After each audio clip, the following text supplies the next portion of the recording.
So, I'm going to be talking today about Amorality and Heredity in Anthony Berekley, also Francis Iles, Before the Fact.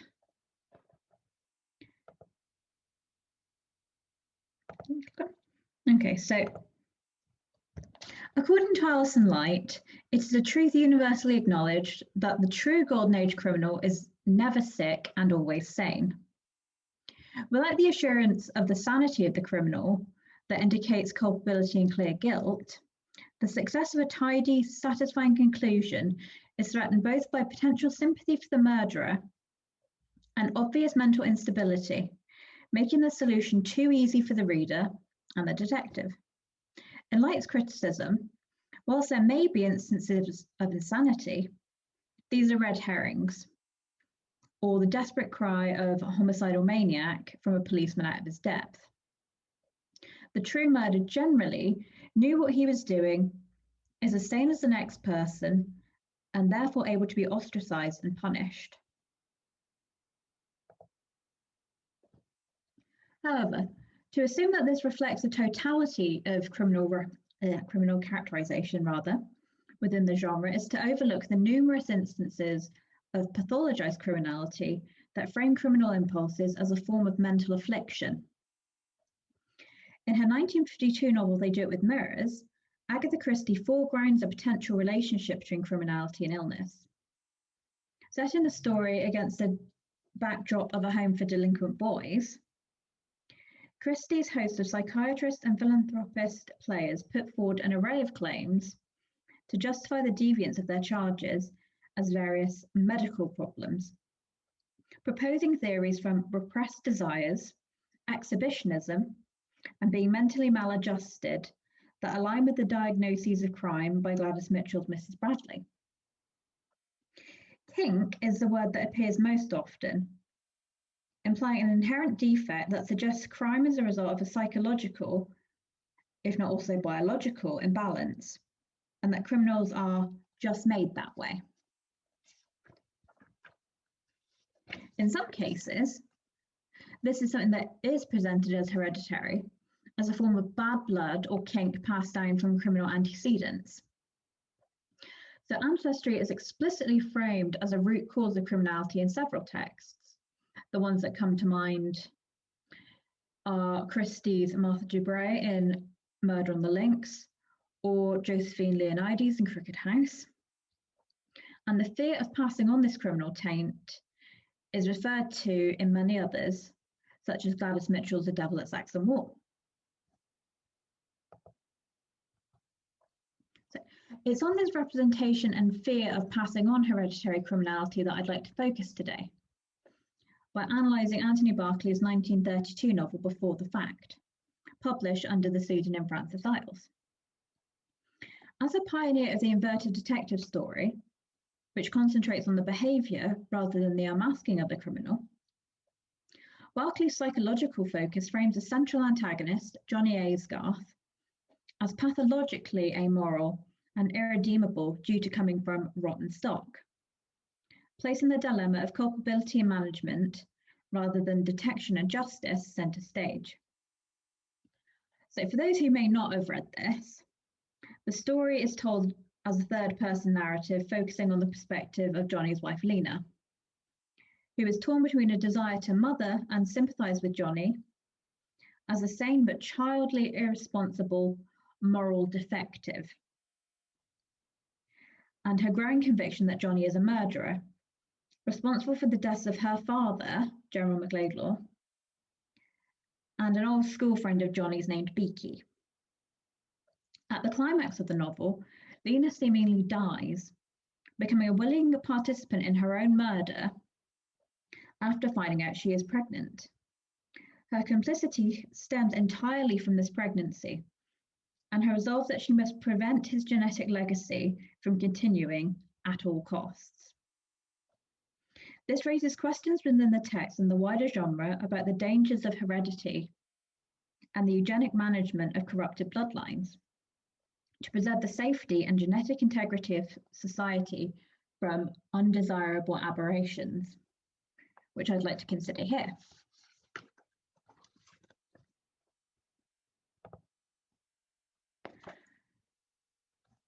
So, though we don't get to see inside Johnny's head at any point, we're given numerous indications that he fits the mould of a specific form of criminality termed moral deficiency, which overlaps with our contemporary understanding of psychopathy. The term moral deficiency was coined and given public prominence by Alfred Treadgold at the turn of the 20th century, and it pathologizes a lack of conscience. In Treadgold's words, it can be defined as the mental faculties concerned in restraining instinctive behaviour, appearing not disordered or even retarded, but actually absent. This is a term that became enshrined in law as a moral imbecile under the 1913 Mental Deficiency Act, which stated that moral imbeciles were individuals displaying mental weakness coupled with strong vicious or criminal propensities, and on whom punishment has little or no deterrent effect. The notions of absence and weakness are key here, as they underpin Lena's framing of Johnny not as a criminal, but an errant child.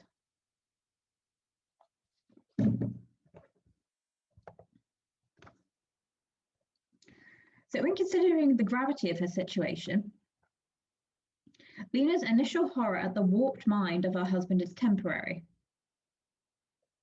quickly succeeded and diminished by her attempts to rationalise the murders by stressing Johnny's infantile moral blindness. To Lena, Johnny is blissfully unaware and unconcerned with the consequences of his actions beyond financial gain. She frames his actions as those of a little boy who is yet to understand the consequences of yielding to his impulses, suggesting that he is an innocent who has failed to develop morally, and for that reason is to be cosseted instead of condemned. In trying to justify his crimes, Lena makes repeated references to Johnny's inability to distinguish right from wrong, and she rationalizes that he had not thought he was doing wrong, and therefore he had not done wrong, stripping him of all culpability. This is intriguing, as it implies that Johnny is a victim of his own psychology, in a similar vein to the defense of guilty but insane, which states that a person may claim this if there is such a defect of reason from disease of the mind as not to know the nature and quality of the act he was doing, or if he did know it, that he did not know that what he was doing was wrong.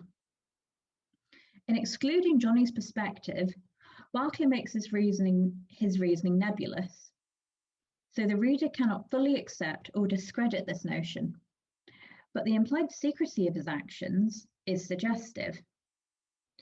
And this serves largely as a way for Lena to martyr Johnny and ease her own conscience in constantly defending and shielding him. This also offers an interesting parallel to Agatha Christie's And Then There Were None, if we consider Walgrave's justification of killing Anthony Marston first. So, like Johnny, Marston is an amoral playboy who demonstrates his complete callousness and his inability to feel any responsibility for the lives he had taken. Yet he is protected and excused to an extent, as Walgrave suggests that Marston is a type born without that feeling of moral responsibility. Like Lena's insistence that Johnny is incapable of viewing murder as any ordinarily decent person would, Walgrave too emphasises a sense of malformation which suggests he does not hold Marston fully accountable. As with Lena's defence of Johnny, this too suggests a sense of sympathy that protects and protection that fashions the amoral, morally defective murderer as an almost childlike innocent that is destabilising. If such individuals are to be viewed as less culpable, this threatens the satisfaction and vindication of seeing the criminal brought to justice, ending the story in ambiguity rather than a clear sense of resolution. The placement of guilt is further complicated as Lena's infantilization of Johnny from his nickname through to referring to him as her child, leads her to feel protectively responsible for Johnny to the extent that she transfers the guilt onto herself for failing to manage his behaviour. The stereotype of self-sacrificing femininity here is thoroughly underlined by the perversely maternal tones in which she describes her husband and helps to affirm the idea of Johnny as a moral defective who is to be pitied and protected rather than punished. Ironically, though seeming inevitably, Lena's impassioned defence and desire to excuse Johnny for his numerous sins lead to her own destruction. Realising he plans to poison her and fearing her pregnancy, Lena submits and perversely feels sorry for him and even fears that Johnny may be so childishly confident that he will expose himself. And she goes on to state that she wishes she could advise him on how best to kill her secretly. Yeah. But the absurdity of this statement appears almost farcical, perhaps a touch of black humour on Berekley's part, to illustrate Lena's desire to sacrifice herself as a wider metaphor, indicating the danger of societal blindness in sympathising with moral defectives as a menace, which returns destruction upon the benevolent who take to shield and exonerate them.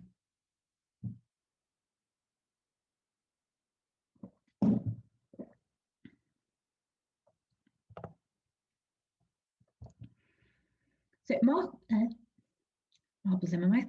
Berekley makes the danger of moral defectives clear in the eugenic undertones of the text.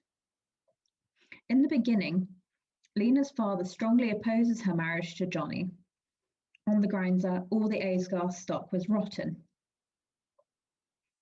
Johnny was rotten as the rest, if not rottener. The use of the term stock is connotative of horse breeding, suggesting a eugenic framing and belief in a genetic taint that resulted in inferior individuals prone to degeneracy. Lena herself fears Johnny's genetic legacy and is relieved that they do not have children, noting that it would be terrible if their children were to turn out like Johnny, which may be interpreted as a fear of amorality and/or criminality as an inheritable genetic trait. Again, this fear of perpetuating tainted stock is not unique to Berekley. It is central to the plots of Christie's Crooked House, Five Little Pigs, and in part, Elephants Can Remember, where the investigations are predicated on young women or those around them commissioning an investigation into their families due to a fear of marrying and passing on the suspected criminality of their antecedents to any children. This suggests that a determined and self-imposed celibacy is necessary unless characters can be sure that their genetic legacy is free from the taint of criminality. The eugenic necessity of celibacy in these instances echoes H.G. Wells. He viewed it as essential that society needed to stop the hindmost from being born, refashioning Knight's concept of self-denying courage to preserve the genetic integrity of the national body politic. This is perhaps most evident in Lena's willingness to die at Johnny's hands when she realises that she is pregnant. Lena comes to the horrifying conclusion that she must allow herself to be murdered in order to halt the spread of the tainted Aesgarth stock. Couched in a disturbingly matter-of-fact tone, she determines that at all costs, Johnny must not be allowed to reproduce himself. At all costs. Implying her belief in the gravity of the heightened risk in propagating the Aesgarth genes and her certainty in biological determinism. Having demonstrated herself as weak-kneed and pliable throughout the text, it is unsurprising that Lena seems to believe that her very DNA will also be too weak to overcome the tainted Aysgarth inheritance. Lena's desire for her own death, rather than that of Johnny or the baby, is a one instance of firm resolve the reader sees of her, and it is fundamentally nonsensical, as her death acts as a short-term solution to a long-term problem. Johnny could, of course, marry again, or father a child during one of his numerous extramarital liaisons. So Lena's complicity in her murder seems redundant. However, this is perhaps best understood in relation to Lena viewing Johnny as her child as much as her husband. Once again, Lena assumes responsibility for his failings and viewing herself as a vessel for their propagation. Framing her death as a heroic sacrifice that borders on martyrdom, Lena consoles herself with the idea that she was going to die, in a way, for the benefit of society in general, giving her death an ironic, grandiose importance that she lacked in life. It is significant that it is a woman who must die. The female body is symbolically invested with notions of nurturing and motherhood, so that Lena's willingness to die serves to reinforce the trope of the angelic, self-sacrificing mother figure, perversely protecting both her literal child in the womb to be free from life as a moral defective, and her metaphorical child from being both a murderer who is likely to be charged in his stupidity and his obvious means of murder, and also protecting Johnny from continuing a tainted line.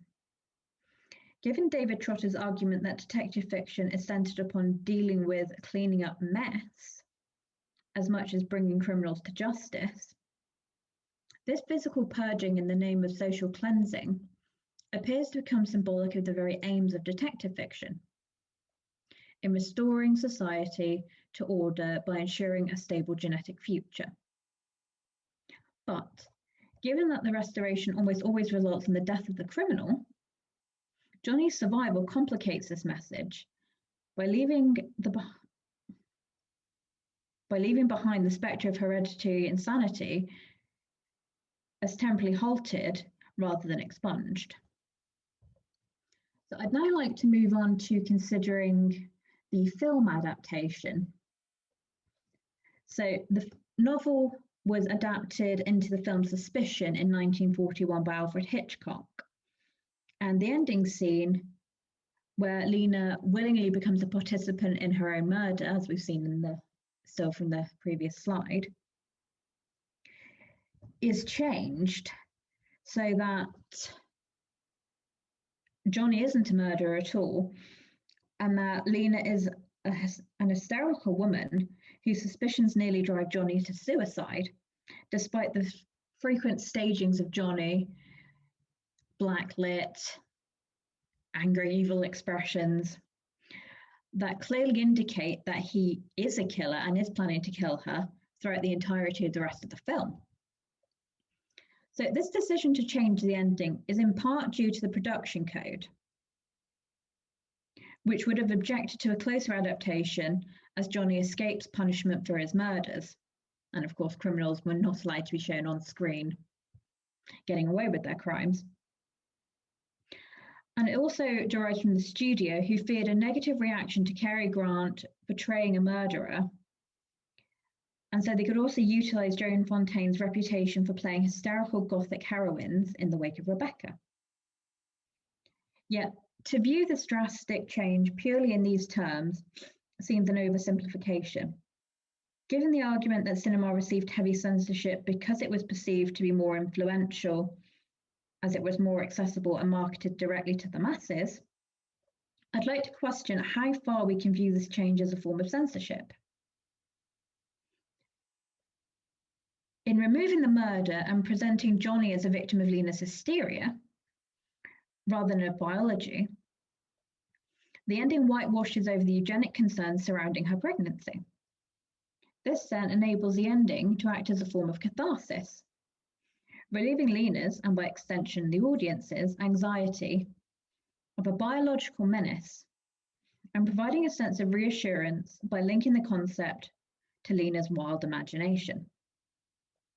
Given the prevalence of eugenic thought in the late 30s and early 40s, it was perhaps easier and more palatable to substitute the biological deviance